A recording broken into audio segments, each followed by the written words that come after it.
Кыймматы бәрі тұрады. Білем маяңда тұрады, бәрі дейді. Еркелесін. Сіздер барда еркек еркелеу керек. Зиян жасайтын адамды не істейміз, шаршатты дейді. Ол елдің бәрімен соқса берсең, сен ресурсың, материалың жетпей жыртылып кетеді. Сондықтан сіз өзіңіз оқи бересіз, өзіңізді қолдап, айтқандар айта берсін. Мысалы, маған да жерде айтып отқан бар, ұйықтанбайсың ба, бір бәле, масон, Нұр Отанның адамы, бір бәле, аузына келген сөйлеп отыр, соларға чықшылай қарай, точный геолокацию кине, брат деп айтсам, оны өмір сүрмен бітеді. Айта берсін, ит үре береді, кербен күше береді, не істейміз енді. Сіз көшеде кетіп бара жатсаңыз, соседтің шаригі саған үрсе, сіз бұрылып алып, шарик, мен саған не істедім, нормальный сосед едік екеуміз, мен өзімше кетіп бара жатырмын. Ол ит, ол собака, оған бәрібір. Оны Құдай үретін қылып жаратқан. Сізге сана берді, есті адам болып жаратты ғой. Сондықтан мән бермеңіз, болды. Қорғанайтын дұғаларыңызды оқып жүріңіз.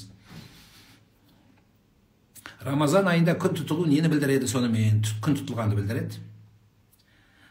Күйеуім сіздің сөзінен кейін мәз болып құтырып кетті ғой дейді. Дәл қазір айтты, молодец, құтырсын. Сенің арқаңда құтырып жатыр. Сіз солай дейсіз, менің арқамда құтырып жатсың дейді. Бірақ сен де құтырып кетпе енді. Екеуің екі жақта құтырып жатпаңдар. Тұра алмай бір-біріне қарап, сәресін ішіп, ауыз бекітіп алыңыздар. Саламатсыз ба, таң намазын оқып, сосын кешкі намазды жинап оқыса бола ма дейді. Жоқ, ондай болмайды жаным.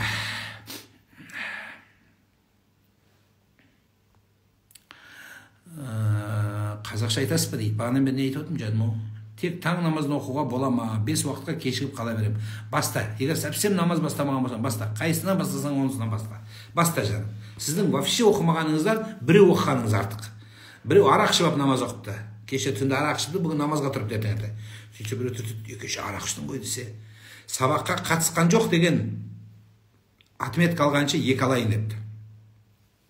Тұрған адам тиіспеңіздер. Өткенде біреу айтады, маған намаз оқып болып, ассалаумағалейкум рахматулла деп қарасам, мына жерде гаишник тұр дейді. Өткенде маған 10 000 штраф алған менен дейді. Ой, жаман болдым дейді. Боқтағың келді анаған дейді. Өзім мешітте отыр, өзі намазхан. Қалай болды ол? Сондықтан ол гаишниктің де құдайы бар, сенің де құдайың бар. Еще қарама оны. Жегенің желкеңнен шыққыра, аузың айырылып кетсін, геморройың шығып кетсін деп айтпа. Жақсы сөз сөйле. Мешітке барғандар, намаз оқып, ораза бойы сіздерге жақсы сөз сөйлеңіздер, жақсы сөз сөйлейік, бір-бірімізді көтерейік, бір-бірімізді қолдайық. Қазақ бір-бірін өскен ел, бір-бірін батыр деген ел. Біз болса 40 жылғы әңгімені айтамыз. Әсіресе әйел кісілер. Абысын тату болса ас көп деп атан қазақ бекер айтпайды. Абысындардан шығады осы. Абысындар отырып алып 40 жылғы әңгімені айтып, мен туған кезде құтты болсын деп айтып келмеген ол маған дейді. Өткенде біреу құтты болсын айтпапты, ана туылғанда ше, баласы. Рүстем туылғанда құтты болсын деп айтқан жоқ дейді. Сол Рүстем қазір 44-те екен. 44-те екен. Сол 44 жыл бойы құтты болсын айтпаған әлі жүр ғой мына жақта. Сондықтан кешіріңіздер. Ағайындықты осымен жалғайды. Сенікі маған өтті, менікі саған өтті, мен бергенде сен берген жоқсың, мен бергенде сен берген жоқсың деген қой. Жақсы емес. Аға встречи по-женски қойға жаңа айттым, болмайды. Болмайды дегенде, егер доктор берген болса, жағдайы қиын болып, ауырып жатқан болсаң, онда емделі. Оразаң бұзылады, онда емделіп ал, кейін ұстайсың жаңа.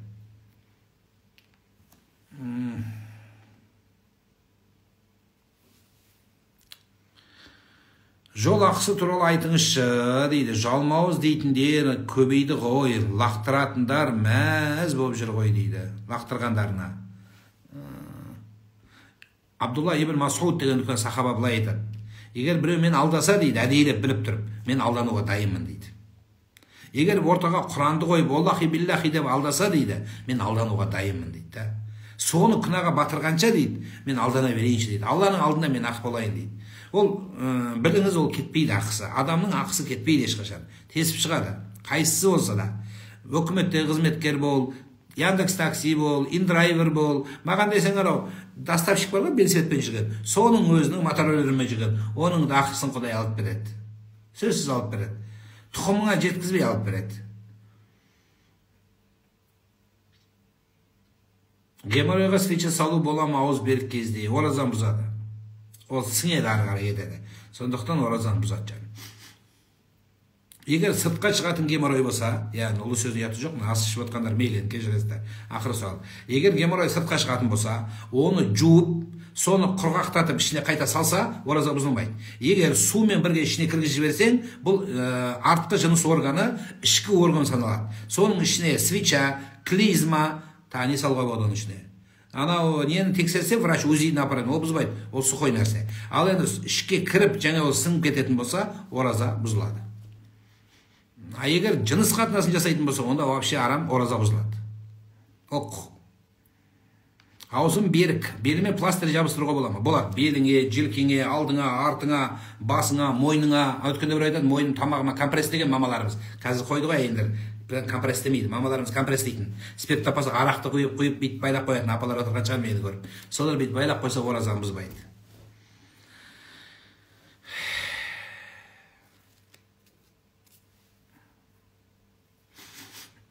Жаңбыр жауып жатыр, Құдайдың рахымы жанып жатыр. Ал егер қолдан қан алып, солынды қанды басқаға құйсашы дейді. Охо, біздің ерекең тауып алады дейді.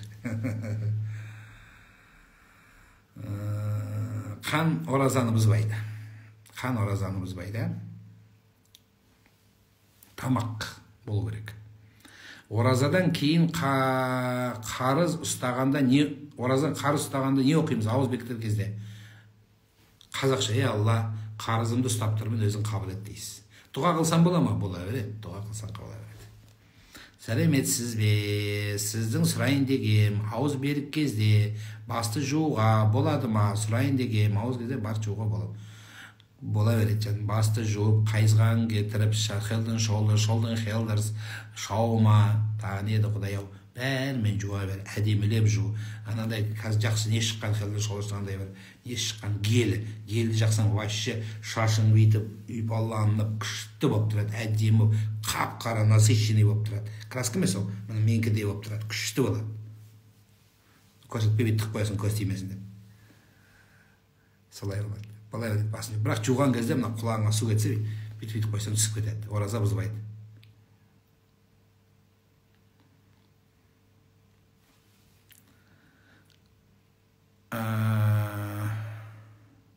Сіз қай кезде сәреше ішіп үлгересіз, эфирде тұрасыз, сіз тамақ жейсіз.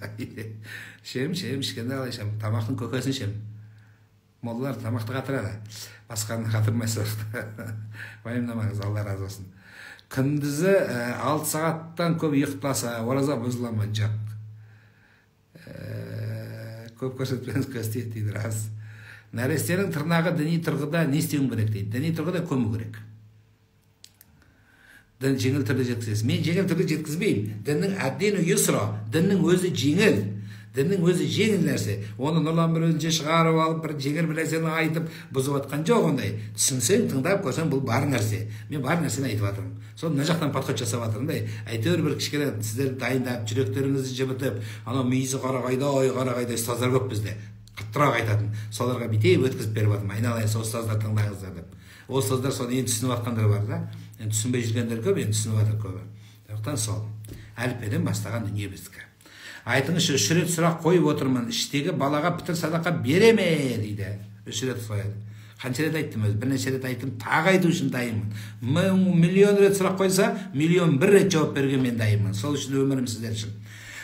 Так, іштегі балаға пітір садақа берсе бола ма? Қанша бересіз?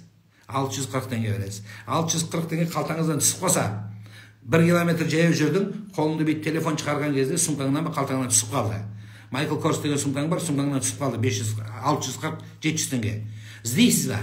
Артқа 1 километр жүрсіз ба?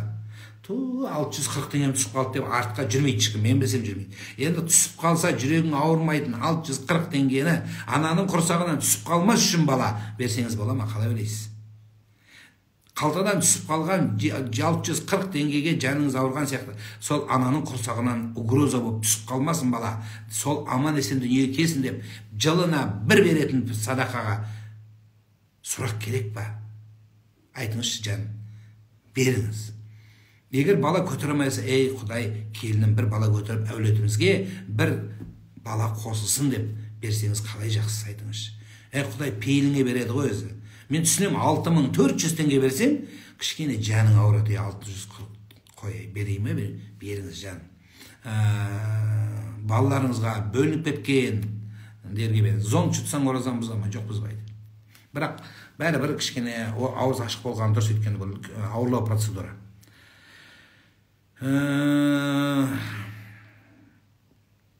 Түсім жорып беріңіз, салауат айтып отырғаның керемет.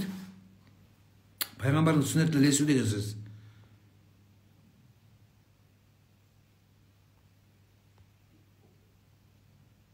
Кеше тиктоктан көрдім дейді. Не көрдің?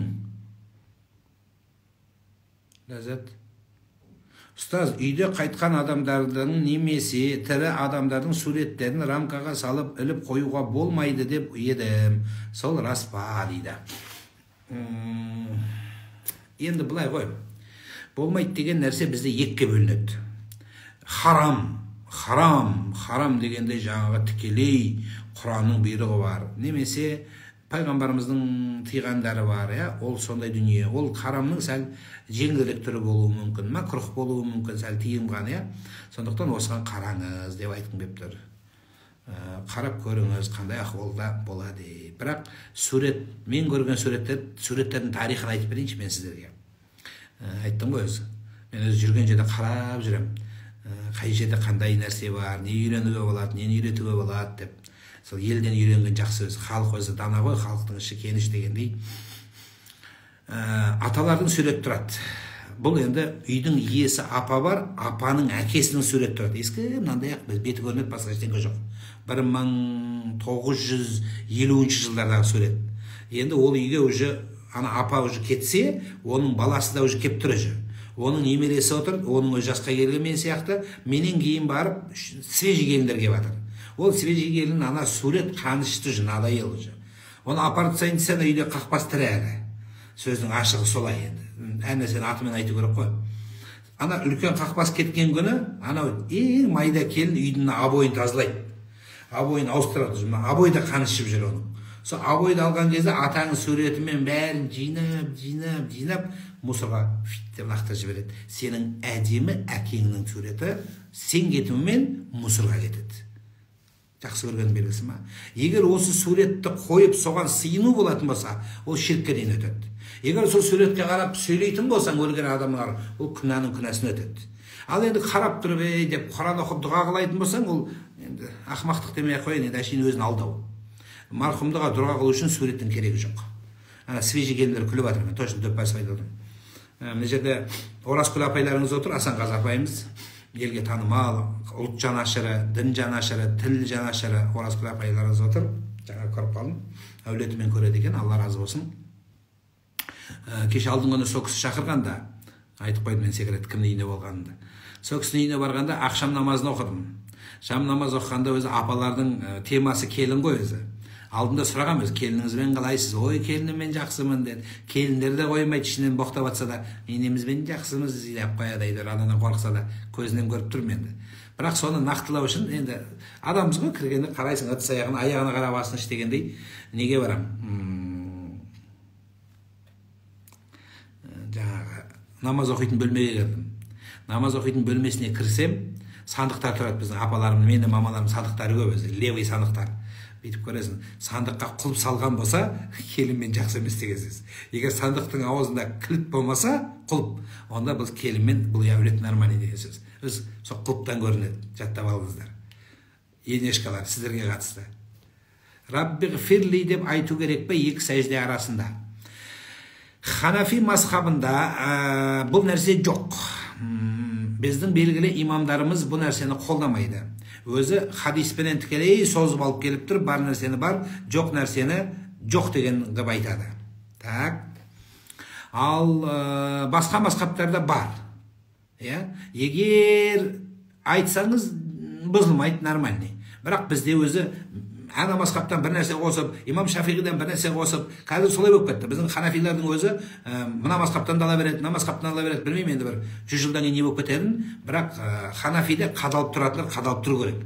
Әлбетте ол консерватизмға өтіп кетпеу керек. Ханафиден басқасын бәрі адасқан деп. Бірақ қалай болғанда да мазхабтың жолын ұстану керек деп есептеймін. Біздің ханафи мазхабында екі сәжденің ортасын жәлса деп айтады.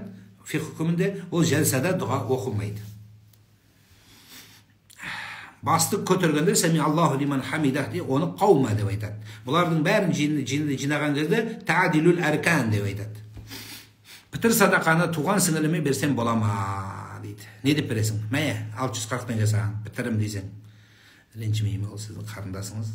Или неужели сіздің қарындасыңыздың жағдайы сондай төмен, сенің 640 теңгеңе мұқтаж болып жүрсе, онда сіз үшін сын бол. Жамбасқа салған укол оразан бұзбайды. Мектепке кездесуге келесіз бе? Жауап беріңізші, келем.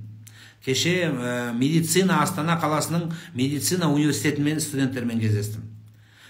Енді сәл ауырлау болып тұр. Ана құлып бар ма екен Асанғазының үйінде? Жоқ екен. Айттым ғой сон. Жоқ екен. Қарадым. Құлыпты білмеймін әйтеуір, сондай болып қалдық. Жас өсе бастағаннан кейін бе қарап, мен көп адамдарды шақырғысы келеді үйіне. Бірақ енді кешіріңіз, мен біреудің дастархан сол үйде отырып сынамаймын.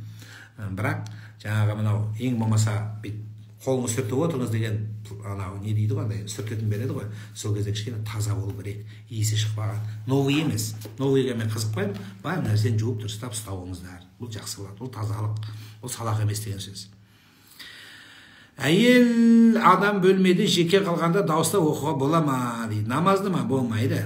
Әйелдер оқып алып, бейтіп қырағатқа түсіп алып, навалне әлхамды деп оқысаң, ой, молдалар көбейіп, конкурент болып еркектерге, ұстаз аузыңыз жабыңыз, мен оқимын қазір деп, ойбай. Ана Динара ұстаз отыр мына жерде. Оқитын болса оқитын еді. Қырағаты жақсы кісінің. Кейде Құран өткізілген көріп тұрамын, Алла разы болсын. Басқа ұстаздар жатыр, сондықтан Жұмахан ұстаз деген қари жігіт отырады. Солардың барлығын аузын жабыңдар деп, әйелдер оқып кетеді күйеулерін. Мен де анау мынау емеспін, молданың қатынымын деп. Сондықтан ондай жоқ, ондай болмайды. Ауырып тұрмын, бірақ аузымды бекіттім, қатты ауырсам ашуға бола ма? Иә. Қатты ауру деген енді өліп жатқанда өліп қалмас ол бетте, күнәлі болып қаласың. Адам өзін біледі ғой, жота болмай тұр мынау, ашуың керекті да, дәріңді іш, емдел айналайын, кейін ораза ұстайсың. Сіздің ауырып, мына мектеп балалар қазір каникул болып тұрып жаны қалып жатыр. Кішкене мектеп кезде қазір сәлесін дұрыс жамай, сабаққа барып, есінеп, ау деп, содан анау атеистік несі күшті мұғалімдер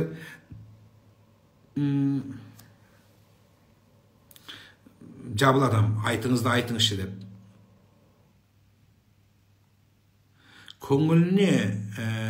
Көңіліне қарамайтын адамдар кездеспеш үйіне үшін не жасауы түсінбедім. Көңілге қарайтын адамдар кездеспесе дейді. Сұрақты түсінбедім. Жауап беріңізші, ата-енемен тұрамын, үйде хижапсыз жүрсем бола ма? Үйде кімнің алдында шешпін? Шеш ата-ананың алдында. Бейтіп тұрып орап аласыңдар, ата-анаң конечно шошиды, мен де шошимын. Ата-ананың алдында орамал тағылмайды жаным. Бірақ біздің қазақ орамал тағылмайды деген сөз бүйтіп шашын жүрмеген, ата-ананың алдына былай тағып алады. Тағып алыңыздар. Енді былай тағатындар не? Почемкенский дейміз ба? Сол Почемкенский былай тағып ал. Жақсы болады сол. Шешінген осы екен деп, ләмкімен жүгірсің бе енең алдында? Ол шортимен жүріп, сен ләмкімен жүріп, ят болады ол. Біздің салтымыз бар. Кішкене құрмет бар ата-ененің.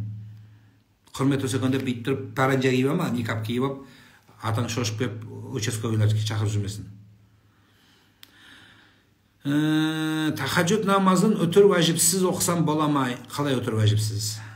Сәл түсіндіріп жазсаңыз. Пітірді нуждающим беруге бола ма? Болады.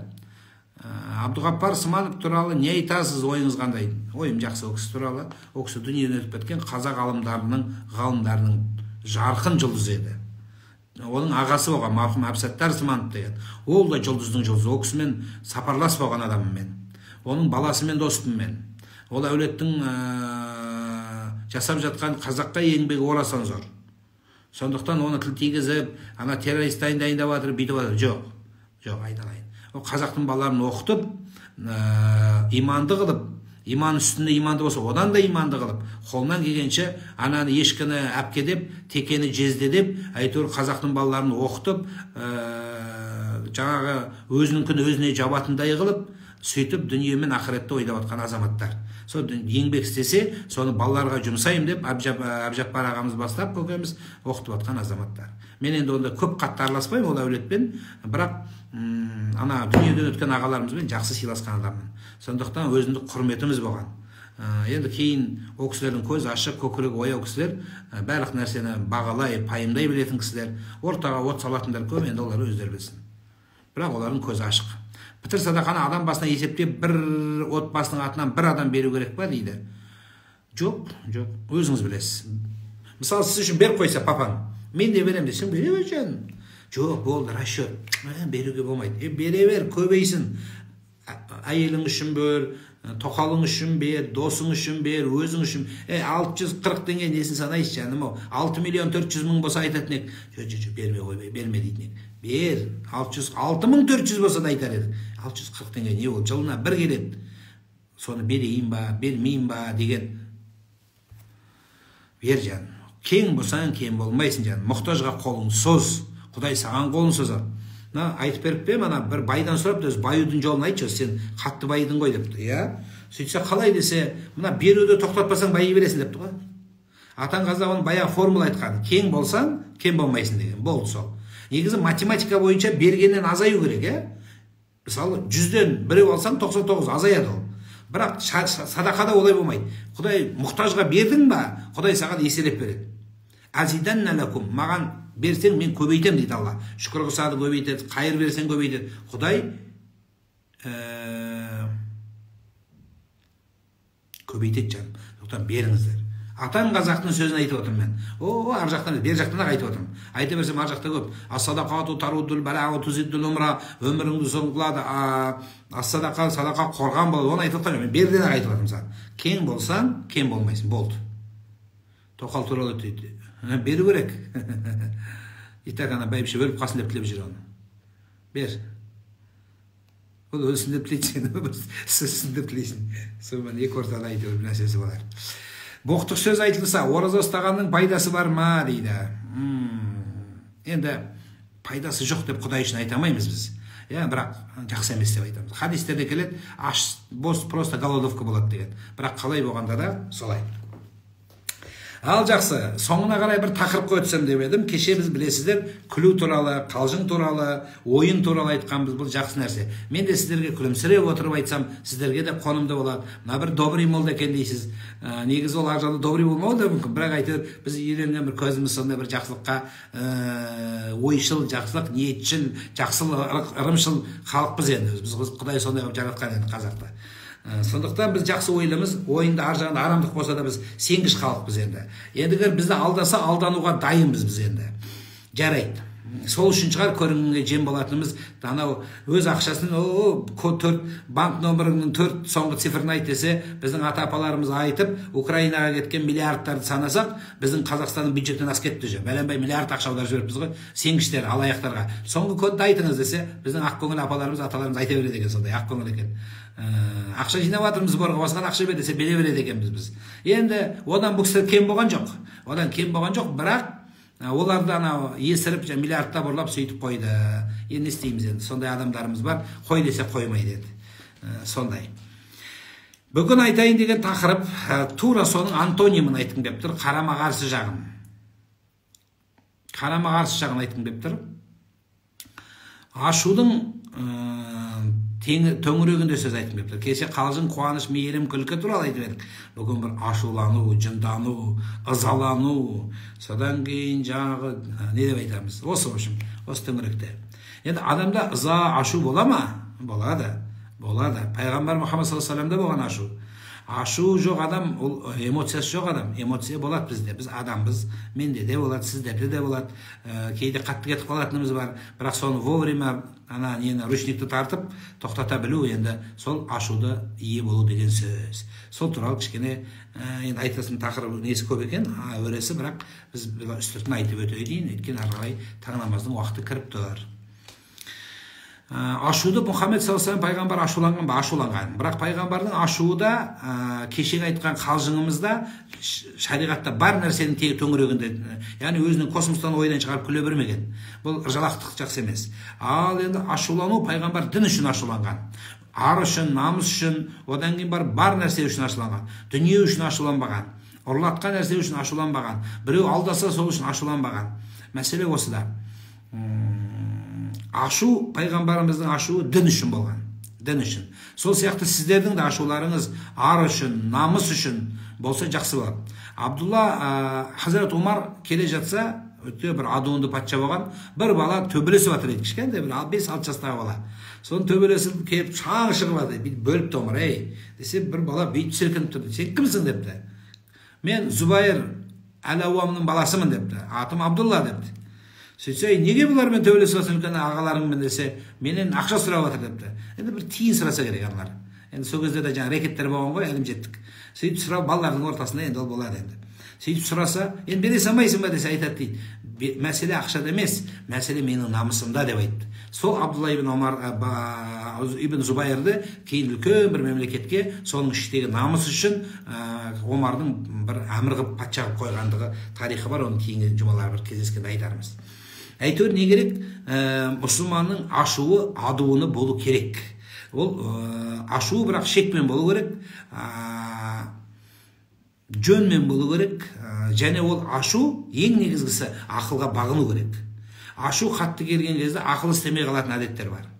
Сондықтан бұл үлкен қателік. Әсіресе мен естіп отырған ер адамдар әйеліңмен ерегісіп жағаласып, әйел а десе мә деп, мә десе а деп, қазір әйелдерде деріске дамып отыр, оны өзің құтырып аласың, құтыртып, содан кейін барып бір ашуы келген кезде ол да қоймайды, сен де қоймайсың, аузында протез түсіп қалса да сабалақтап ұрса беретін әйел адамменен салғасу еркекке жараспайды. Сол кезде еркектің ең соңғы инстанциясы талақ керек па саған, керегің осы ма?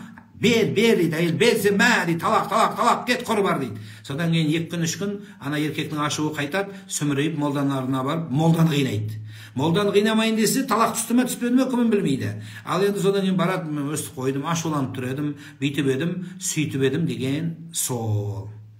Сол үшін айтайын дегенім, құрметті бауырлар, қарындастар, молданың жаны қинамай, өздеріңізді қиналмай, ашуды бағындыра біліңіздер. Ашу дұшпан, ақыл дос, ақылыңа ақыл қос деген ақыл. Бұл ең қажет. Байдыңге бардың ба деп қоймайды. Жаным саған баяғанда саған келер кетеріне не аласың оған өткен әңгіме. Оны 100 рет айтып жауыр болды. Байдың мен не қылсын жаным. Сен өзі керек әңгімені тыңдасашы, саған керек нәрсені айтып жатырмын. Керек болмаса әйеліңе керек, әйел болса балаң керек. Ол да ана нені комментарийді қоя тұр. Қазір жақсы сөз естімейсің, сонша не аласың, тыныш тұра тұр. Мен өзі ашу туралы айтып қана ашуымды қозғызмаңыз. Қазір айтпақшы, жыныма тиме. Жақсы. Әйтеуір айтайын деген мағына сол ашуды бағындыра білу туралы сөз айтамыз. Ертең мен осы ашуыма тиме дегенде қиып алып қойып қоятындар бар. Сол ашу бетті қызартып, шайтанды қуантып, Алланың азабын келтіретін дүниенің бірі. Ең қызығын білесіздер ме? Ашуды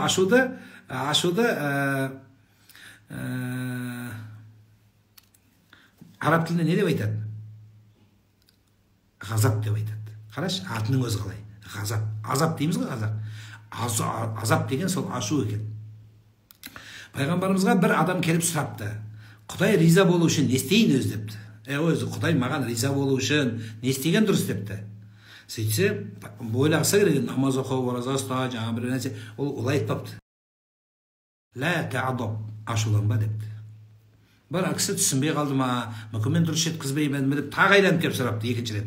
Мынандай Құдай риза болу үшін не істейін десе, ашуланба депті. Содан кейін оқылай енді деп айданып келіп үшінші рет сұрапты, не істейін деп. Сонда тағы да айтады, ашуланба дейді. Сондықтан бұл ашулану деген сөз мұсылмандарды ең бұзатын дүниенің біреуі. Бұл семьяны бұзады, жақынды бұзады, отбасын бұзады. Содан кейін бір-біріне ағит кіріп көгит шығады. Ең соңында жаңа айтқан талаққа барады. Талақ бармаса шайтанның өзі той болады екен. Шайтандар той береді екен. Главный шайтан бәрін жинап той береді екен. Той 2 причинамен болады, шайтандардың тойы. Біріншісі еркек пен әйел ажырасқанда болады. Екіншісі ашуланып, ашуға ие болмай бір қылмысқа барған кезде, сол кезде шайтан анша-мұнша маевкаға шығып пикник береді екен бүкіл майда шайтандарға. Красавчиксіңдер, дұрыс, осы дұқта ұра беріңдер деп айтады екен. Сонда ол Құдайдың терісінен ашуын келтіреді. Өйткені ашуға ерік беру деген сөз өзін тоқтай алмай, мен ана түрмеге барып кездесу өткізем. Сол түрмеге барып кездесу өткізген кезде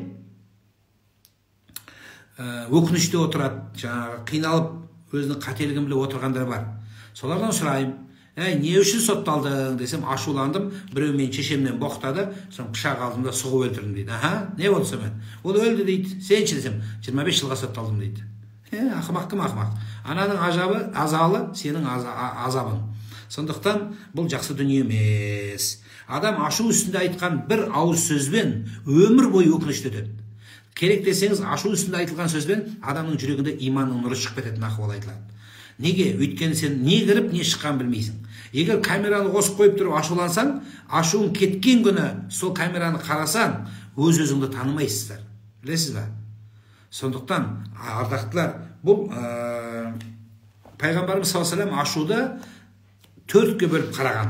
Ашу үстінде адамды төртке бөліп қараған. Яғни төрт түрлі ашу бар екен. Енді сіз қайсыз осыны жақсылап тыңдаңыз, қалғаны ертең жалғастырып беремін. Төрт түрлі ашулану бар. Біріншісі, сариғул азаб дейді. Сариғул рида. Тез ашуланады адам. От сияқты, спичка сияқты. Бүйтіп ізденіп тұрады да. Айттың болды, десем, дейді, от алады. Боран сияқты. Тез от алады, бірақ тез тарайды. Тез от алады, тез тарайды бірінші адам. Екіншісі, жай от алады. Бетеп, жинай береді. Бірақ, оталарын отылып тажы тез тарайды. Спичка сияқты. Тез өшіп қалады. Бірақ тез оталмайды. Жай от алады. Оны бұлай түрту қиын. Үшіншісі, жай ашуланады. Тура осының алдында айтқанға, ол жай тарайды. Алдындағысы жай ашуланады, тез тарайды, а мынау жай ашуланады и жай тарайды. Үш болды ма? Төртіншісі, тез ашуланады. Тез ашуланады. Ана алдыңғылар жай ашуланады. Мынау тез ашуланады. Бұл да екіншісі жай тарайды. Яғни, қайталаймыз. Тез ашуланады, тез тарайды. Екіншісі жай ашуланады, тез тарайды. Үшіншісі жай ашуланады, жай тарайды. Төртіншісі тез ашуланады, жай тарайды. Енді осының ішінде жақсысы қайсысы? Енді жақсысы қайсысы? Жақсысы, ең жақсы екіншісі. Ол қайсысы? Жай от алады, тез тарайды. Яғни, от алмайтын адам жоқ, бәріміз ашуланамыз. Жаңада маған жазып отыр ғой, мал екесің, бір бәле екесің, Аллах еткен қойсын. Жыным кеп тұр менде. Солай. Блокировать етіп үлгермейсің да кейде, кетшейсен деп. Сөйте берсең, енді шайтанның жақтан жеп баратыр менде. Давай деп. Оған көп ақылдың керегі жоқ, ұрысуға. Бірақ Алла сабыр берсін дейміз. Яғни екіншісі жақсы. Қайталап айтамыз. Екіншісі кім? Ол жай от алады. Яғни от алмайды, шама келгенше. Өзін басады. Бірақ от алса, сразу успокоить етіп қалады. Бүйтіп көтеріліп те отыра қалады. Дейді те отыра қалады. Болды. Бұл ең жақсы адам сол. Сондықтан айтпақ болғаным, осындай болуға тырысыңыздар. От алып кешке дейін анау будильник сияқты салдырлай берген жақсы емес. Сондықтан бір-бірімізге сабырлы болайық. Алла бізге де сабур есіммен, иншалла, қияметте сабырлық танытсын. Алла разы болсын, оразаларыңыз қабыл болсын.